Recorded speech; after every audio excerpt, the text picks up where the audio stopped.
ఇక్కడ కూర్చున్న వాళ్ళు ఎవరేమవుతారో తెలియదు మనకి. కానీ మీలో ఏముండాలంటే మనం ఎక్కడి నుంచి వచ్చాము ఆ భావన ఉండాలి.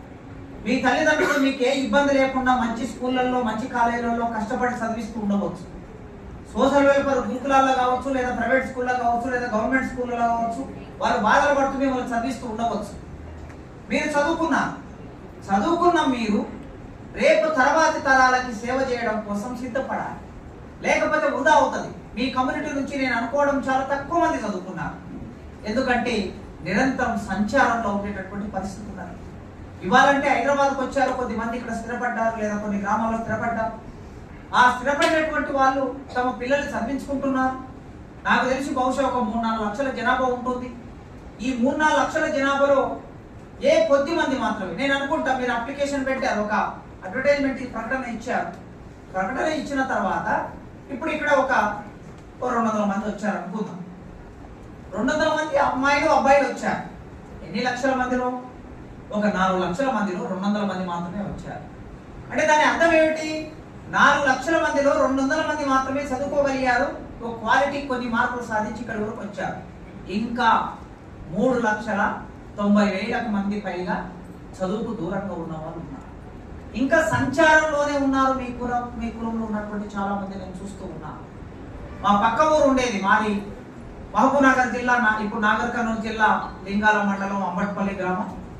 మా అంబట్పల్లి గ్రామానికి ఒక 7 కిలోమీటర్ల దూరంలో పెదకారపాములు అనే గ్రామం ఉంటుంది. కృష్ణయ్య అనే ఉండేవాడు, నాకు ఫ్రెండ్. ఆయన వయసులో నాకన్నా చాలా పెద్దవాడు, కానీ 10 ఏళ్ళు నాకు ఫ్రెండ్. డిగ్రీ నాతో పాటు బాగా వెనకబడి అన్ని ఫెయిల్ అవుతూ చివరికి వచ్చి చదువుకొని డిగ్రీ నాతో పాటు చదువుకున్నాడు. 1 సంవత్సరం నేను ఆయన కలిసి చదువుకున్నాం, ఒకే రూమ్ లో ఉన్నాం.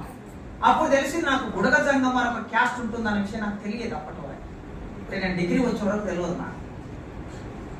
అంటే చిన్నప్పుడు గ్రామాల్లో మా ఊరు ఉంటే ఊరికి కొద్ది దూరంలో ఒక 1/2 కిలోమీటర్ దూరంలో చిన్న చిన్న డేరాలు వేసుకొని ఆ డేరాలో ఉండేవారు. ఆ డేరాలో ఉండి జంగమయ్య వచ్చాడు అని అంటూ ఉండేవారు. చిన్నప్పుడు జంగమయ్య వచ్చాడు అని చాట్లో ఇన్ని జొన్నలు తీసుకొని, ఇన్ని తైదలు తీసుకెళ్ళి, ఏవైనా ఇంట్లో పండినటువంటి పంట ఆ గింజలు తీసుకెళ్ళి చాట్లో తీసుకెళ్ళి వాళ్ళు ఒక జోలె తీసుకొని వచ్చేవాళ్ళు. ఆ జోలెలో గింజలు పోస్తే తీసుకొని పోయేవాళ్ళు. ఈ జంగమయ్యనే బుడగ జంగమయ్య అనే విషయం అర్థం కావడానికి నాకు ఇంకొక 10 ఏళ్ల సమయం పట్టింది. వాళ్ళు కూడా విపరీతమైన పేదరికంలో ఉన్నారు. ఆ పేదరికం ఎంత పేదరికం అంటే కొన్ని కనీసం మాకు అంటచుకున్నట్టు ఉంది, మాదిగ వాళ్ళగా మాకు అంటచుకున్నట్టు ఉంది, కానీ మాకు ఒక ఇల్లు ఉంది, మాకు ఇంత భూమి ఉంది, ఓటర్ కార్డు ఉంది, రేషన్ కార్డు ఉంది, ఊరిలో గుర్తింపు ఉంది. కానీ ఏ రేషన్ కార్డు లేకుండా, ఏ ఇల్లు లేకుండా, ఓటర్ కార్డు లేకుండా నిరంతరం సంచారంలో ఉండే కులం ఎంత వేదన అనుభవించి ఉంటుందో మీరు ఒకసారి ఆలోచించండి. మీరు ఇప్పుడు ఇక్కడికి వచ్చారు, కానీ ఇంకా రాని వాళ్ళు చాలా మంది ఉంటారు. ఇంకా ఇప్పటికీ పేదరికంతో ఉన్న వాళ్ళు ఉన్నారు. హిస్టరీ అంతా నిజానికి మీ కులం మీనే సారు పరిశోధన చేశారు. ఆ పుస్తకాన్ని పిల్లలకి ఇవ్వాలి. మీరందరూ కూడా ఏం చేయాలంటే దాన్ని ముద్రించి పిల్లలకి ఇస్తే, ఇంకా అంటే ఆ పుస్తకాన్ని చదివి అర్థం చేసుకునే కెపాసిటీ వీళ్ళకు ఉండదు. అది రీసెర్చ్ కనుక పీజీ స్థాయి, పిహెచ్డి స్థాయి పిల్లలు అర్థం చేసుకుంటారు. కొద్దిగా సరళంగా రాసి ఉంటే, ఒకవేళ ఎవరైనా నాకు తెలియదు వచ్చిందో రాలేదో తెలియదు, మీ కులం చరిత్రనే సరళంగా చిన్న పిల్లలకు అర్థమయ్యే పద్ధతిలో ఒక పుస్తకం రాసి పిల్లలకి ఇవ్వండి. అప్పుడే అర్థమవుతుంది, లేకపోతే అర్థం కాదు. మంచిగా ఆయన పుట్టి పెరుగుతారు. పుట్టి పెరిగిన తర్వాత ఆ సమస్య ఏంటో అర్థం కాదు. అర్థం కానప్పుడు మళ్ళీ మీ సమాజం కోసం ఎట్లా పనిచేస్తారు వాళ్ళు?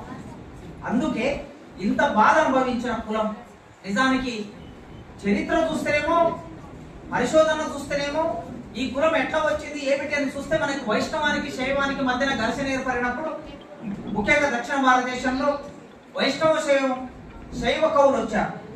బసవపురాణంలో మొట్టమొదటిసారి జంగమ అనే పదాన్ని విస్తృతంగా ఉపయోగించి ఆ జంగమయ్యకు సంబంధించిన ఒక క్రమ పద్ధతిని అంతా పాల్కుర్తి సోమనాథుడు చాలా గొప్పగా రాశాడు.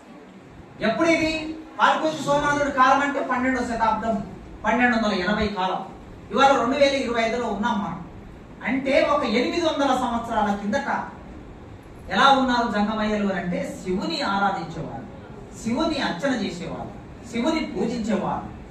ఒకనొక సందర్భంలో హిస్టరీలో ఏం రాశారంటే జంగమయ్యలు బ్రాహ్మణులు కూడా, వర్ణ వ్యవస్థలో బ్రాహ్మణులు కూడా వీళ్ళని చాలా గొప్పగా చూసినటువంటి జీవితాన్ని అనుభవించిన వారు. తర్వాతి కాలంలో ఏం జరిగింది? వైష్ణవం వచ్చినాయి. శైవం వైష్ణవానికి పోటీగా శైవం వచ్చింది. మళ్ళీ శైవాన్ని పూర్తిగా తుడిచిపెట్టేసే విధంగా మళ్ళీ వైష్ణవం లేదా హిందూ మతానికి సంబంధించిన పద్ధతి వచ్చినప్పుడు విపరీతంగా జంగమయ్యలను ఊచకోత కోసి చంపిన సందర్భాలు కూడా ఉన్నాయి. ఎందుకు అంటే శివుడు దేవుడు అంటే విష్ణువు అనే నమ్మకం కొందరుకున్నది.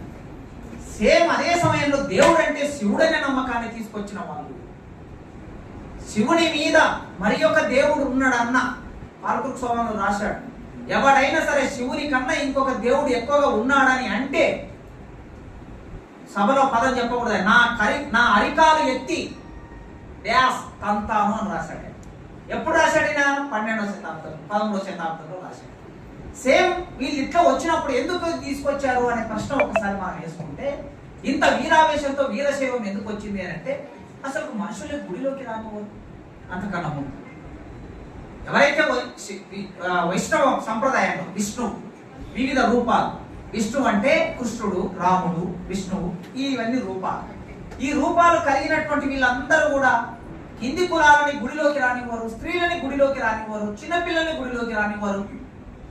ఇది ఒక పరిస్థితి వచ్చినప్పుడు మనుషులందరూ సమానమైన ఒక సమానత్వ భావాన్ని తీసుకొచ్చింది శైవ మతం. అది మన కర్ణాటక, మన ఆంధ్రప్రదేశ్ అంటే తెలంగాణలో పుట్టినందుకు మనం గర్వించాలి. పాలకుర్తి సోమనాథుడు పాలకుర్తి, వరంగల్ జిల్లా పాలకుర్తిలో ఉండి కవిత్వం రాసినందుకు మనం అందరం ఆయన వారసులుగా మనం చాలా గొప్పగా గౌరవంగా భావించాలి. సో ఆ విధంగా మనుషులందరూ సమానమైన భావాన్ని ఒక అంబేద్కర్కి, ఒక పూలేకు, వీళ్ళకి ఒక పునాది వేసిన వాళ్ళు ఎవరయ్యా అంటే ఇక్కడ భావించాలి. సో ఆ విధంగా మనుషులందరూ సమానమైన భావాన్ని ఒక అంబేద్కర్కి, ఒక పూలేకు, వీళ్ళకి ఒక పునాది వేసిన వాళ్ళు ఎవరయ్యా అంటే ఇక్కడ శైవం. ఈ శైవాన్ని ప్రచారం చేసింది ఎవరయ్యా అంటే జంగం. ఈ జంగం ఎవరయ్యా అంటే బుడగ జంగం. మనుషులందరూ సమానంగా ఉండాలనే భావాన్ని కవిత్వం ద్వారా వ్యాపింప చేశారు. ఆయన పాలకుర్తి సోమనాథుడు అంతకుముందు ఒక పుస్తకం రాయాలంటే, కావ్యం రాయాలంటే ఎవరి గురించి రాయాలి? రాజు గురించి రాయాలి, అంతఃపురం గురించి రాయాలి, అంతఃపుర స్త్రీల గురించి రాయాలి, లేకపోతే దేవుడి గురించి రాయాలి పుస్తకాల్లో ఆ రోజుల్లో పెద్దవాళ్ళు రాయాలంటే. కానీ ఈయన ఏం రాశాడు?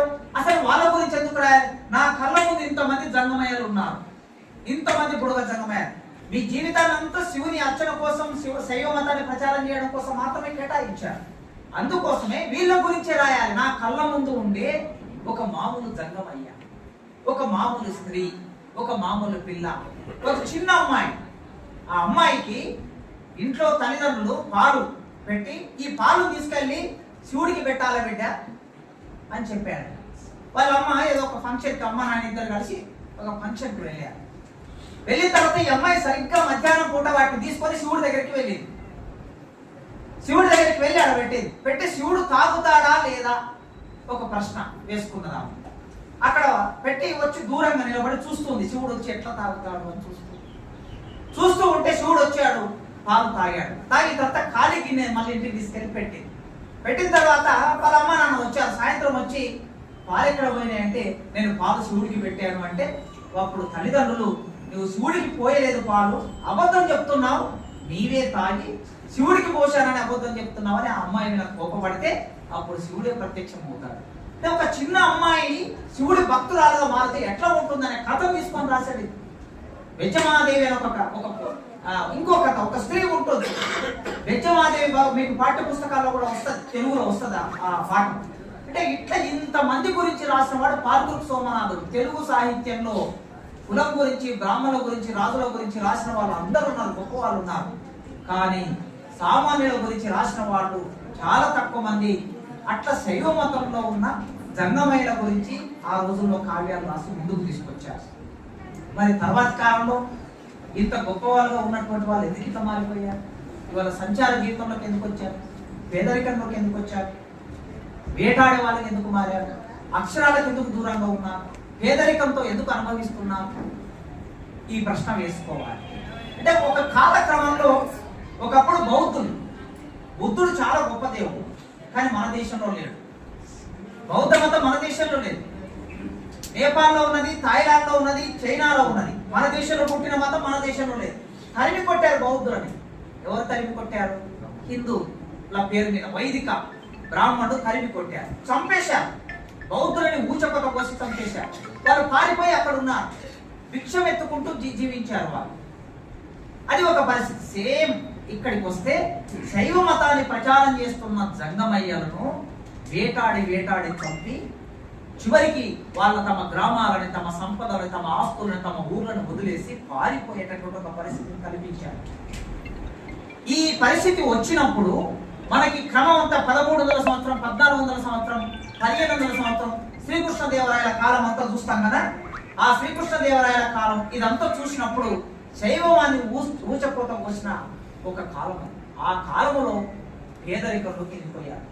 బతుకు దేవుడా అని, మనం బతుకుంటే చాలు ఎలాగైనా బతుకొచ్చని వివిధ ప్రాంతాలకు విస్తరించి అట్లా జీవించినటువంటి వాళ్ళు చివరికి వర్ణ వ్యవస్థలో చాలా ఉన్నతమైనటువంటి స్థాయిలో ఉన్నటువంటి వాళ్ళు, బ్రాహ్మణుల చేత పూజలు అందుకున్నటువంటి బుడగ సంఘాలు చివరికి వాళ్ళు ఎక్కడికి వచ్చారయ్యా అంటే, ఏ కులములో ప్రధాన కులంలో నేను సబ్ క్యాస్ట్, మాలంలో సబ్ క్యాస్టా, మార్గంలో సబ్ క్యాస్టా, ఈ రెండిట్లు కాకుండా మీకు తెలుసు కర్నూలు జిల్లాకు పోతే అసలు ఎస్సీ సర్టిఫికేట్ ఇవ్వలేదు వాళ్ళకి.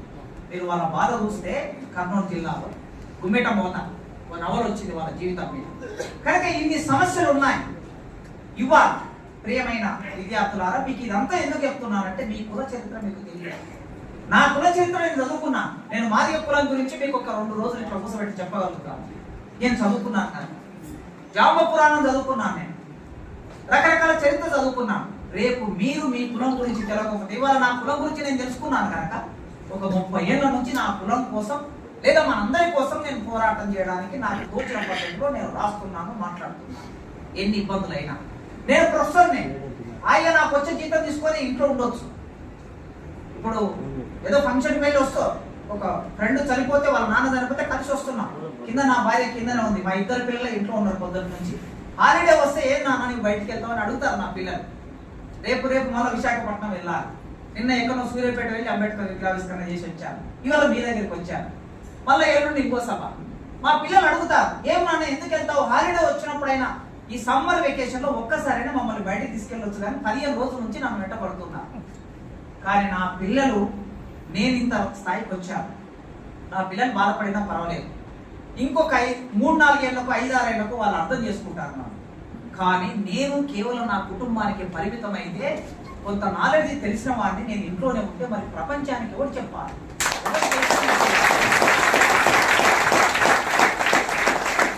ఈ ప్రశ్న వేసుకోవాలి మనం. రేపు మీరు కూడా ఈ ప్రశ్న వేసుకోవాలి. మీరు ప్రొఫెసర్లు అవుతారు, కలెక్టర్లు అవుతారు, ఎస్పీలు అవుతారు, డాక్టర్లు అవుతారు.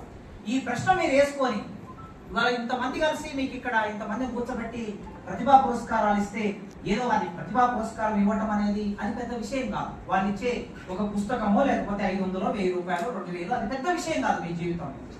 ఇది ఒక గుర్తింపు, ఒక సందర్భం. మనం మారడానికి, మన ఆలోచన మారడానికి ఇది ఒక అవసరం. అందుకే మీరు పై కులాల్లో పుట్టిన వాళ్ళు చదవకపోతే వాళ్ళకేం నష్టం లేదు. ఒక రెడ్డి, ఒక వెలుమ, ఒక కాపు, ఒక కమ్మ చదవకపోతే వాళ్ళ అమ్మ నాయన డబ్బులు సంపాదించి, ఆస్తులు సంపాదించి పెడతారు, భూములు సంపాదించి పెడతారు, వాళ్ళు ఎట్లయినా బతుకుతారు.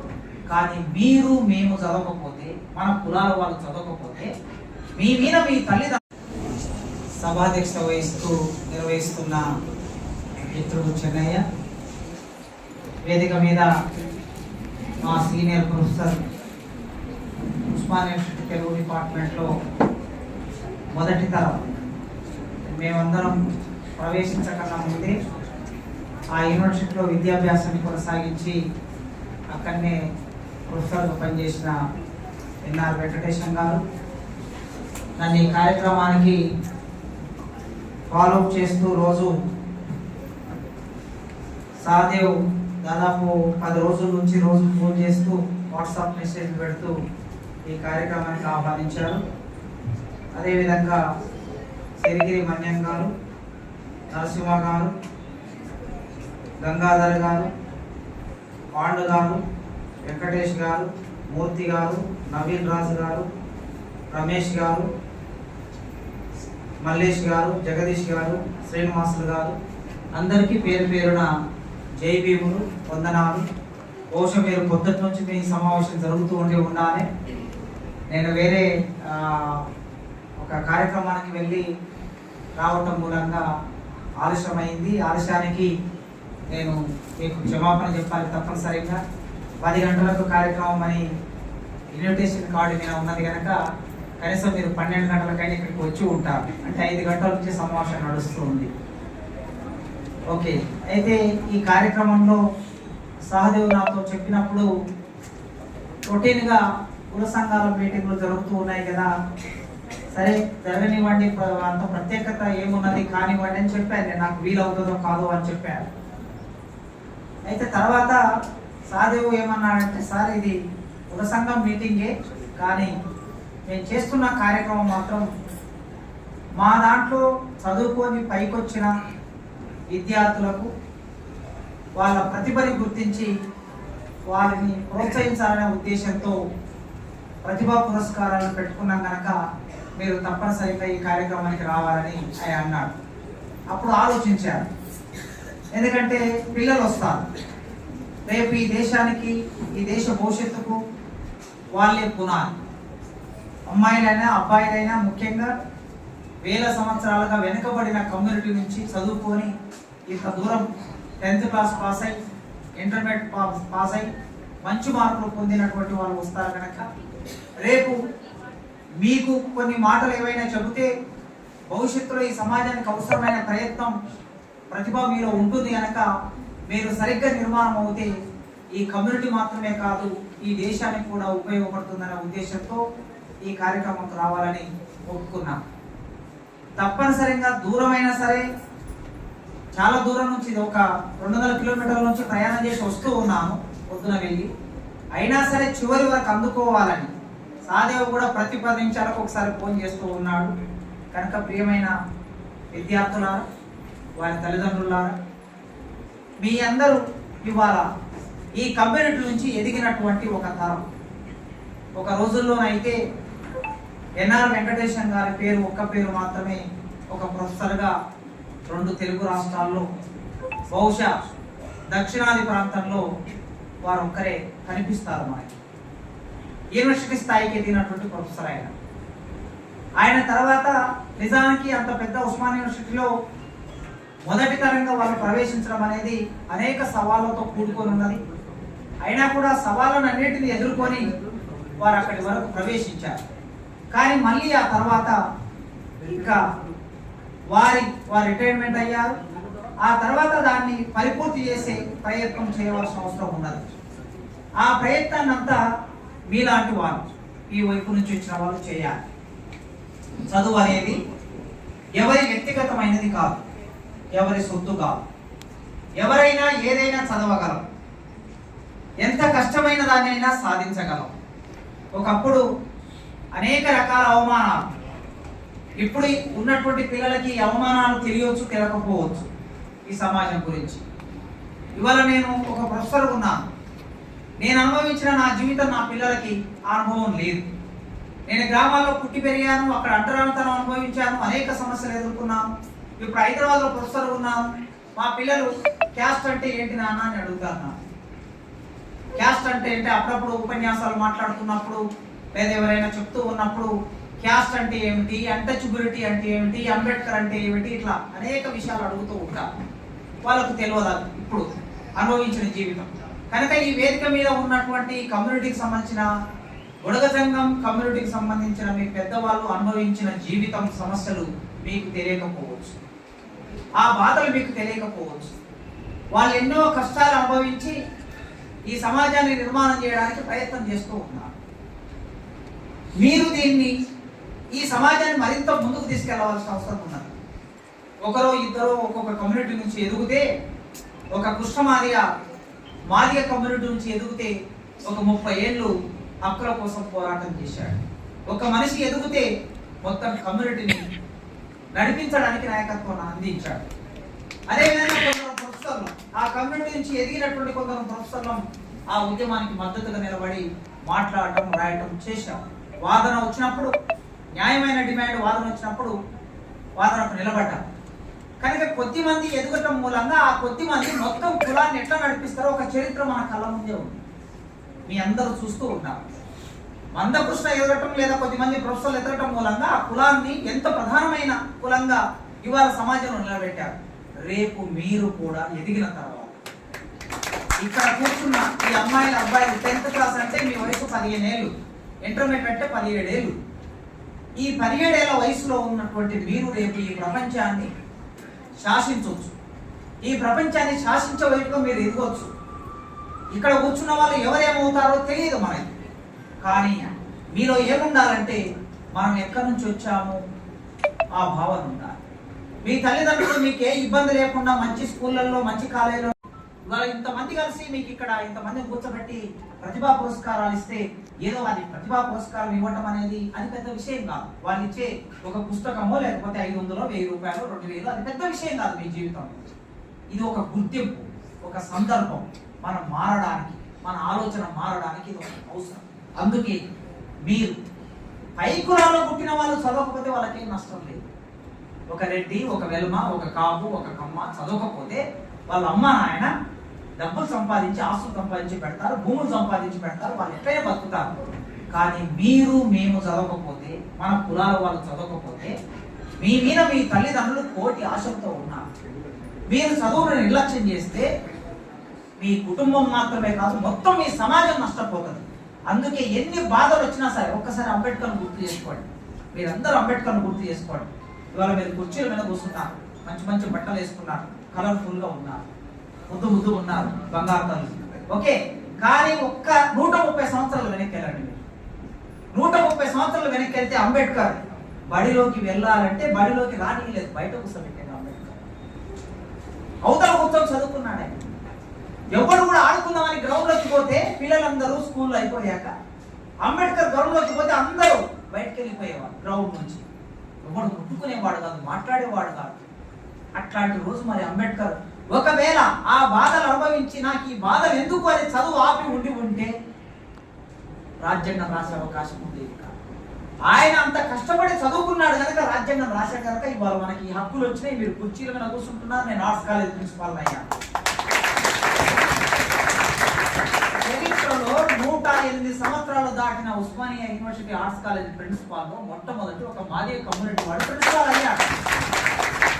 అది ఎంత సాధ్యమైంది? అంబేద్కర్ రాసిన రాజ్యాంగం వలన సాధ్యమైంది. అంబేద్కర్ రాజ్యాంగం రాయకపోతే నాకు అవకాశం వచ్చేది కాదు, నేను ప్రొఫెసర్ అయ్యేవాడిని కాదు, ప్రిన్సిపాల్ అయ్యేవాడిని కాదు. మనకి అవకాశం రావడానికి కష్టపడితేనే వస్తుంది. మీకు కష్టం వచ్చినప్పుడు అంబేద్కర్ తెలుసుకోండి, మీకు కష్టం వచ్చినప్పుడు సావిత్రిబాయి పూలే చదువుకోండి. ఇవాళ అమ్మాయిలు చదువుతున్నారంటే మనకు పెద్దవాళ్ళు వేదంలో రాశారు, వేదాలు చాతుర్వర్ణం గురించి రాశారు, ఋగ్వేదంలో, పురుష సూక్తంలో, మనువాదంలో రాశారు. అమ్మాయి చదువుకోవద్దు అని రాశారు. ఒక 1500 సంవత్సరాల కిందట అమ్మాయి చదువుకోవద్దని రాశారు. చదువుకోవద్దని రాసి ఎందుకు చదువుకోవద్దు? చదువుకున్న అమ్మాయి అన్నం పెడితే ప్లేట్లో అన్నం పురుగులు అయిపోతుందని రాశారు. అన్నం పెడితే పురుగులు అయిపోతుందని రాశారు. ఇప్పుడు ఎవరైనా తమ పిల్లల్ని చదివిస్తారా ఇట్లా రాస్తే? వాడు రాశాడు. అందుకే ఆ రోజుల్లో అమ్మాయిలను చదివించేవాళ్ళు కాదు, స్త్రీలను చదివించేవాళ్ళు కాదు. చదువుకున్న అమ్మాయిని పెళ్లి చేసుకుంటే భర్త చచ్చిపోయిన తర్వాత స్వర్గానికి వెళ్ళకుండా నరకానికి వెళ్తాడని రాశారు. ఇట్లా రాస్తే ఎవరైనా అమ్మాయిలను చదివిస్తారా? చదువుకున్న అమ్మాయిని ఎవరైనా పెళ్లి చేసుకుంటాడా? ఇట్లా రాశారు 1500 ఏళ్ళ కింద. అంబేద్కర్ వచ్చి దుర్మార్గులు మీరు ఇంత తప్పుడు రాతలు రాశారు, అసలు అట్లా ఉంటుందా ఎక్కడైనా? అమ్మాయి చదువుకుంటే అన్నం పురుగులు అయిపోతుందా మెతుకులన్నీ అని వాటిని పక్కన పెట్టి అమ్మాయిలు కూడా చదువుకోవచ్చు అని రాజ్యాంగంలో రాశాడు. ఆయన అట్లా రాశాడు కనుక ఇవాళ మీరు అమ్మాయిలు ఇక్కడికి వచ్చారు. ఆయన రాయడానికి ఇంకా ప్రధాన కారణం ఏమిటి? ఆ రోజుల్లో సావిత్రిబాయి పూలే ఆయన కన్నా ముందు, అంటే అంబేద్కర్ కన్నా ముందే కొన్ని సంవత్సరాలు, 90 ఏళ్ళు, దాదాపు ఒక 60-70 సంవత్సరాల ముందే సావిత్రిబాయి పూలే కష్టపడి చదువుకున్నాడు. ఆమె చదువుకొని స్కూల్ పెట్టి పాఠశాల విద్య నేర్పించింది. ఆమె అట్లా వెళ్తూ ఉంటే, స్కూల్లో పాఠం చెప్పడానికి వెళ్తూ ఉంటే ఆమె మీద పేడ పోసేవాళ్ళ, రకరకాల బాధ పెట్టేవాళ్ళు. అయినా ఆమె ఆపలే, ధైర్యంగా చేసి పాఠం చెప్పి ఎదిగించింది సమాజాన్ని, ఒక ఆలోచననిచ్చింది. దాని వలన ఇవాళ ఇంతమంది ఆలోచించగలుగుతున్నారు. కనుక మీరు చదువుకునేటప్పుడు తప్పనిసరిగా గుర్తుపెట్టుకోండి, చదువు అంటే కేవలం మార్కులు కావు. మీకు ఇప్పుడు 460, 400, 470 మార్కులు వచ్చి ఉండొచ్చు మీరు ఉన్న వాళ్ళకి. నేను మార్కుల గురించి పెద్దగా పట్టించుకోను. ఆ సబ్జెక్ట్లో మీ నాలెడ్జ్ ఎంత ఉంది. ఇట్లా మైక్ ఇస్తే ఎంతసేపు ఒక విషయం మీద మీరు మాట్లాడగలరు అనర్గలంగా, ఆపకుండా, మంచి భాషతో. అదే విధంగా ఒక పేపర్ వినా ఒక మంచి వ్యాసం రాయమంటే ఎంతమంది మంచి వ్యాసం రాయగలరు? అంటే మీరు నైపుణ్యం నేర్చుకోవాలి. ఇవాళ పోటీ ప్రపంచంలో మీరు నిలబడాలంటే, మీరు ఎదగాలంటే, ఇంకా ఇప్పుడు పోయి ఎస్సీ రిజర్వ్స్ వర్గీకరణ అయ్యింది. వర్గీకరణ మిమ్మల్ని తీసుకెళ్లి ఏలో పెట్టారు. రేవంత్ రెడ్డి గారు వాళ్ళు అడిగినప్పుడు చెప్పాను నేను, అయ్యా మీరు బీలో పెట్టినా సరే ఈ ఉపకులాలు అనేటివి మళ్ళీ మా మాలియాలో తనుకపోతారు, ఇలా రిజర్వేషన్ అంతా. మీరు ఏం చేయండి అంటే మా ఉపకులాలు ఏవైతే ఉన్నాయో, ముఖ్యంగా సింధు, మాస్తి, బుడగ సంఘం, దక్కని, ముఖ్యంగా ఈ 4 ప్రధానంగా ఇప్పుడు కనిపిస్తున్నాయి. ఈ నలుగురిని మా దగ్గర పెట్టకండి, వీళ్ళందరూ కలిపితే ఒక 4 లక్షల జనాభా ఉంటారు. వీళ్ళని ఏ గ్రూప్ లో పెట్టండి సపరేట్ గా. వీళ్ళ మధ్యనే కాంపిటీషన్ ఉంటుంది, వాళ్ళకే వచ్చే ఆ 1% వాళ్ళకే ఉపయోగపడుతుంది అని చెప్పే నా అభిప్రాయం స్పష్టంగా చెప్పారు. కానీ ఇప్పుడు ఏ గ్రూప్ లో పెట్టారు బాగానే ఉంది, కానీ మీతో బాగా అభివృద్ధి చెందిన 2 కులాలను తీసుకొచ్చి పెట్టారు. అది ప్రధానమైన సమస్య. వాళ్ళు బాగా అభివృద్ధి చెంది ఉన్నారు 2 కులాలు, మన్యపల్లు, కంబాల. వీళ్ళు జనాభా లెక్క చూస్తే వీళ్ళు మొత్తం కొడితే ఒక 2000 జనాభా కూడా ఉన్నారు మొత్తం తెలంగాణ రాష్ట్రం నాకు తెలిసి. ఇంత తక్కువ జనాభా ఉన్న వాళ్ళు బాగా చదువుకున్నారు, ప్రతి ఇంట్లో చదువుకున్న వాళ్ళే ఉన్నారు. రేపు వాళ్ళ పిల్లలు ఒక ఉద్యోగం వచ్చింది అనుకోండి, ఇప్పుడు మనకు వచ్చే 15 ఉద్యోగాల్లో మీకు ఒక ఉద్యోగం వస్తుంది. ఏమి ఆ వచ్చిన ఒక ఉద్యోగాన్ని వాళ్ళే కొట్టుకొని పోతే రేపు మీ సమస్య, మీ వరకు ఉద్యోగం రాదు. అందుకే తల్లులారా, మీరు వాళ్ళతో పోటీ పడవలసిన అవసరం ఉంది. ఇప్పటికే ప్రొఫెసర్లు 2-3 తరాల ప్రొఫెసర్లు డాక్టర్లు అయిన వాళ్ళతో మీరు పోటీ పడవలసి ఉంది. నాకు ఆ ఏ గ్రూప్ లో పెట్టిన తర్వాత అనిపించింది, ఒరే నాయన వీళ్ళు మాతో ఉన్నా కూడా మేలు జరిగేదేమో అనిపించింది. ఓకే, ఎనీవే జరిగిపోయింది, చూద్దాం భవిష్యత్తు ఎట్లా ఉంటుందో. రేపు మళ్ళీ అన్యాయం జరిగినప్పుడు మళ్ళీ మనం పోరాటం చేయవలసింది. కనుక పోరాటం సిద్ధపడడం, దానితో పాటు మీరు పోటీకి సిద్ధపడాలి. ఈ పోటీలో నైపుణ్యము ఉంటేనే మనం బతుకుతాం. ఏ నైపుణ్యం? ప్రభుత్వ ఉద్యోగాలు ఉండవు ఇక భవిష్యత్తులో, ప్రైవేట్ సెక్టార్. ఈ ప్రైవేట్ సెక్టార్ లో మీరు జాబ్ చేయాలంటే మీ సర్టిఫికేట్ తీసుకెళ్లి, సార్ ఇదో నాకు 10th క్లాస్ లో 90% వచ్చిందనంటే ఆ సర్టిఫికేట్ ఇస్తే మీకు ఉద్యోగం ఇయ్యారు ప్రైవేట్ లో. దాన్ని తీసి పక్కన పెట్టి అమ్మ కొద్దిసేపు కూర్చో ఇక్కడ అని అంటారు. గ్రూప్ లో పెట్టండి సపరేట్ గా. వీళ్ళ మధ్యనే కాంపిటీషన్ ఉంటుంది, వాళ్ళకే వచ్చే ఆ 1% వాళ్ళకే ఉపయోగపడుతుంది అని చెప్పే నా అభిప్రాయం స్పష్టంగా చెప్పారు. కానీ ఇప్పుడు ఏ గ్రూప్ లో పెట్టారు బాగానే ఉంది, కానీ మీతో బాగా అభివృద్ధి చెందిన 2 కులాలను తీసుకొచ్చి పెట్టారు. అది ప్రధానమైన సమస్య. వాళ్ళు బాగా అభివృద్ధి చెంది ఉన్నారు 2 కులాలు, మన్యపల్లు, కంబాల. వీళ్ళు జనాభా లెక్క చూస్తే వీళ్ళు మొత్తం కొడితే ఒక 2000 జనాభా కూడా ఉన్నారు మొత్తం తెలంగాణ రాష్ట్రం నాకు తెలిసి.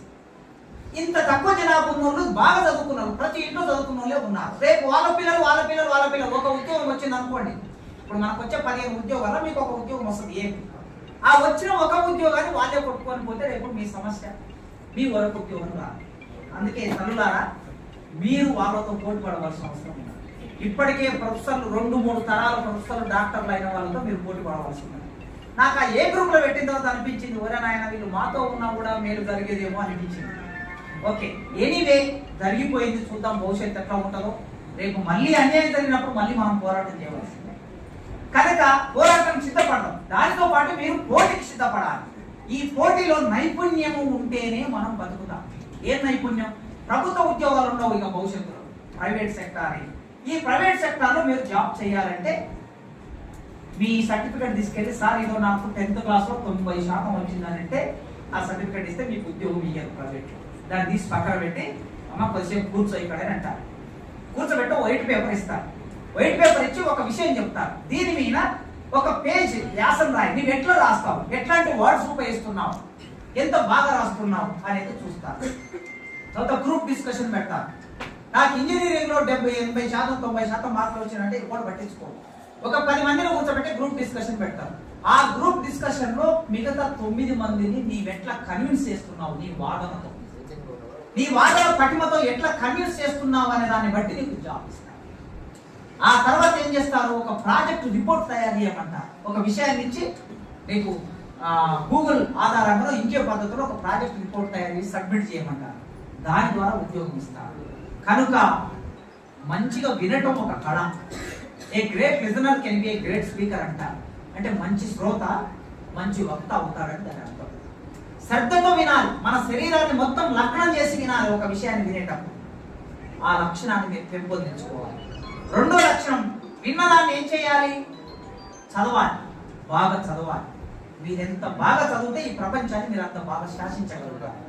దాన్ని చదవటం రెండో లక్షణం. మూడో లక్షణం ఏమిటి? మాట్లాడాలి. విన్నదాన్ని చదివిన దాన్ని ఏం చేయాలి? బాగా మాట్లాడాలి, మంచిగా మాట్లాడాలి. విన్నది చదివింది మాట్లాడిన దాన్ని ఏం చేయాలి? చిట్ట చివరికి రాయటం, మంచిగా రాయాలి. గుర్రంజేశ్వరం కవి ఉన్నాడు. రాజు మరణించెనొక తార రాలిపోయి, సుకవి మరణించెనొక తార గగనమెక్కి. రాజు జీవించే రాతి విగ్రహములందు, సుకవి జీవించే ప్రజల నాలుకలయందు. రాత ఎప్పుడైనా రాజులాగా ఉంటుందట. ఆ రాజులాగా ఉండే రాత ఎంత బాగా రాస్తే మీ చరిత్ర, మీ తల్లిదండ్రుల చరిత్ర, మీ కులం చరిత్ర మీరు రాసే విధంగా మంచి గొప్ప రచయితగా మీరు తయారు కావాలి. ఈ 4 నైపుణ్యాలని మీరు రూపొందించుకొని భాష మీద మంచి పట్టు సంపాదించుకోండి, ఇంగ్లీష్ మీద పట్టు సంపాదించుకోండి, తెలుగు భాష మీద పట్టు సంపాదించుకోండి. దానితో పాటు ఈ సమాజం గురించి ఆలోచిస్తుండండి.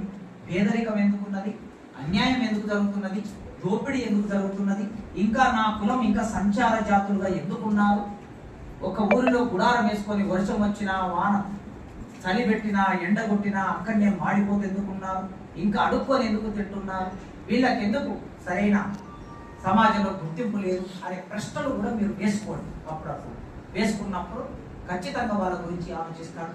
అంబేద్కర్ మన గురించి ఆలోచించాడు, మనం మన సమాజం గురించి ఆలోచించాలి. మనుషులందరూ సమానంగా ఉండాలి అని మనం అందరం కోరుకోవాలి. ఆ విధంగా ప్రతిభా పురస్కారాలు పొందుతున్న ప్రియమైన విద్యార్థులారా, మీరు రేపటి ఈ దేశానికి కావలసిన భవిష్యత్తు వేడ బుడగ జంగం అనే కులం యొక్క రూపురేఖని మార్చే గొప్ప వ్యక్తులుగా మీరు భవిష్యత్తులో తయారు కావాలని కోరుకుంటూ ఇంతసేపు ఇక్కడ వెయిట్ చేసి ఈ 4 మాటలు చెప్పే అవకాశాన్ని కల్పించిన మీ కుల పెద్దలందరికీ మీ పేరు పేరున వందనాలు తెలియజేస్తూ